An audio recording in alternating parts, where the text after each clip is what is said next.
Something I have found very interesting between my own expertise and knowledge and my friends, both male and female, is that ladies is making that money now, like historically. Ever thought about it like that though? Major shout out to my queens though, making that guap, that moolah, that cash, that money on, that cash rule everything around me, whatever you call it where you from. But that not making it harder for dating? Let's dig into it. I was thinking from my own brain and thought process, is I don't think it's ever been a generation where we've had this dynamic, ever in the history of the world. So it's it's definitely causing issues in dating. So then I went to digging. In 1972, only 5% of marriages had a woman as the financial leader. And that's interesting because women couldn't even have their own bank accounts in 1974, man, that's crazy. But if we fast forward all the way to 2022, that number is now 16%. And that's interesting because our population has also grown so much from 1972 to 2022, and then that number had tripled, but still only 16%. But if we just factor into relationships in general and couples in general, that number is now 45% of relationships where the woman is either the equal to or the lead financially. Interesting numbers. But where did this whole idea of a male breadwinner come from anyway? What if I told you it's a product of the Industrial Revolution? Then we had the Industrial Revolution in roughly 1790s to 1920s, where we had a mass exodus of men. Basically now, instead of working at home for themselves on farms and with their families, they are now working in factories and receiving wages. And a byproduct of that is that now women, the stuff that they were doing, childcare, keeping up the house, taking care of whatever farm that they may have at the house, economically it was invisible because it wasn't that, and now for herself, it wasn't enough to produce any economic value. Whereas that wage that that man was receiving, that could pay the bills, that can buy things, and then that is the start of the diminishing value of the home, in my opinion. And we have nothing but the Industrial Revolution to thank for that. So shout out to you, Western civilization. You started a ruckus.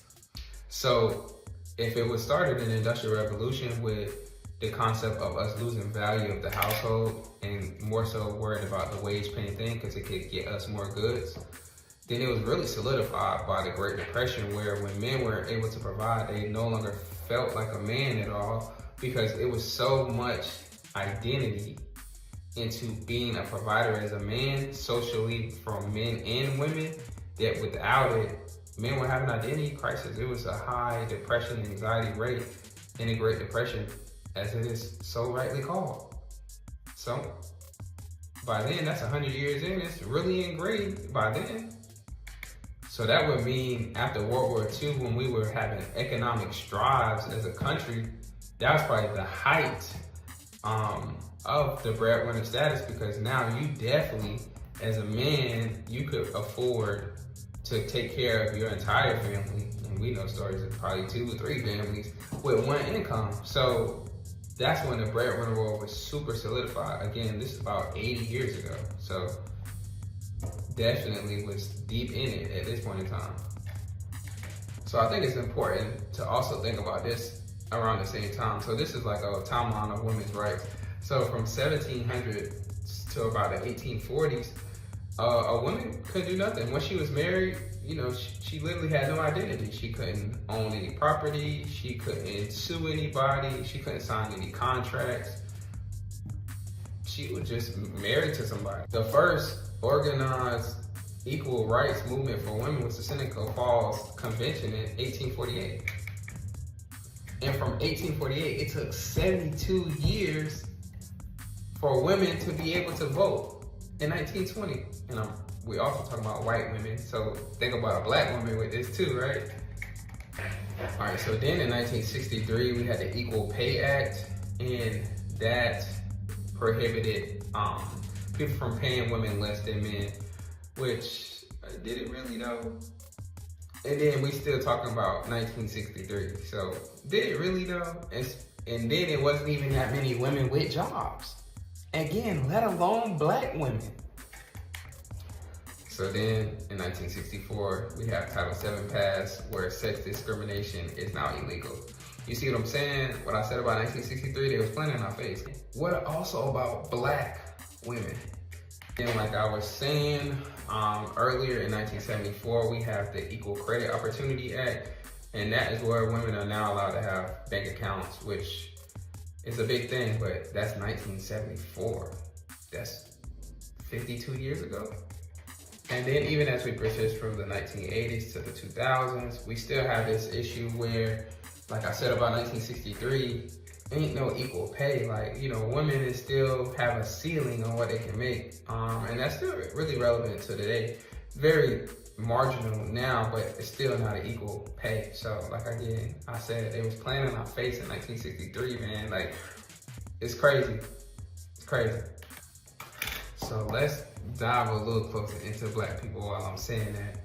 So black women actually, throughout that same 50-year period, instead of it being 16% for them, it's been 26% of black women that make more or are considered a breadwinner for their families and households, which is the highest of any group. Shout out to the queens, And overall, black mothers, both married and single, 68% of them are the breadwinners or the financial head, compared to only 37% of white mothers. Well, so why is that, man? We all know why it happened, man. So then in the 1970s and 80s, we have a huge decrease in the manufacturing jobs in America. And I think the key thing we don't think about with these manufacturing jobs is these was trade jobs that you could get straight out of high school. They just gonna go work in the factory. It's still people that just go work in the factory now. You didn't need to go to school. And in the meantime, you know, women weren't trying to go work in a factory, so they were exercising these newly found rights and going to get an education to get these higher level jobs, higher learning jobs. So we had a decrease in these jobs. Then we also seen the crack epidemic, and then we also seen mass incarceration, which is stuff that we all know, but when you combine those, then it doesn't leave a lot of men that are economically stable to be married. And that's, I mean, how is somebody gonna be married? And then, you know, now we are the generations after that. We are the effect of those causes now. So when we look at why the marriage rate is low, it's actually quite simple.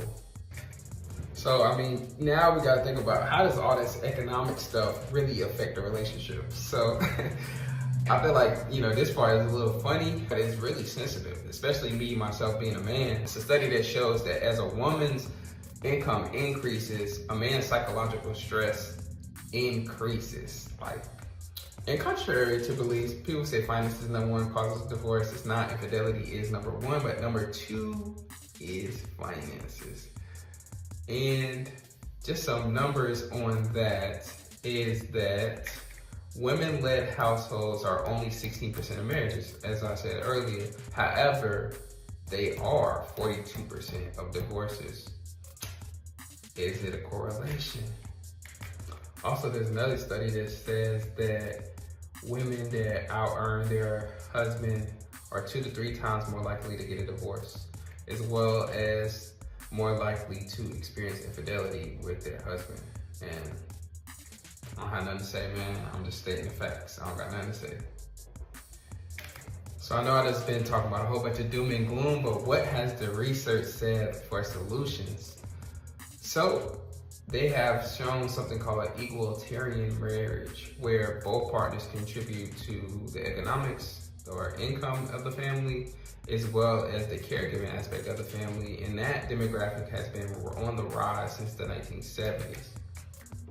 Studies also show that couples who discuss expectations during major life changes, such as like job changes, relocations, etc., they also show the highest level of resilience and lower levels of conflict within their relationship.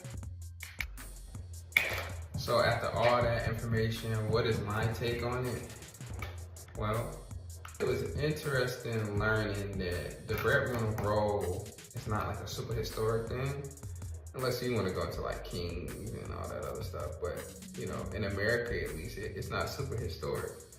And I'm pretty sure if we go into some like Eastern way of living as well as like the African colonies, like, you know, both roles was really respected. And I think that's really where everything has started to go wrong, was that Industrial Revolution era, where economically in the government and the way that society and the way that this new world was moving in America, it diminished the value of everything at the house, which inherently passed down to the men to now disrespect the value that the woman was giving into the house. And that was ingrained so long into everybody, both men and women. It's not just males, it's just hard. It's hard for a male to not assume what he thought was always gonna be his role. And it's also hard for a woman who understood that the person that makes the money is the breadwinner, and they go a certain way, to kind of relinquish that. So I think the only answer is grace. And some of the studies were showing, it's like, man, be honest with your partner. What is roles and expectations? And I think it is going to be a societal thing. I think everybody got to buy in, because it's easy for you to understand that in your household, and then you go outside and your boy like, but you a stay-at-home dad. You a da-da-da-da-da. Really a super capitalistic type of situation, which is really what the Industrial Revolution was about. So if we can get out of this capitalistic mindset, which is not easy, don't want to oversimplify it, but slowly get our minds to be real thinkers and out of the capitalistic way of being that we have known in America, I think we can find some solace in this new type of order. And really, in my opinion, if folks is both making money, like, this should be our most economically prospering, at least for Black people.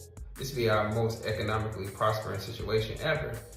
But the psychological divide, we gotta have grace for, so we can put that behind us and really grow. That's all I got.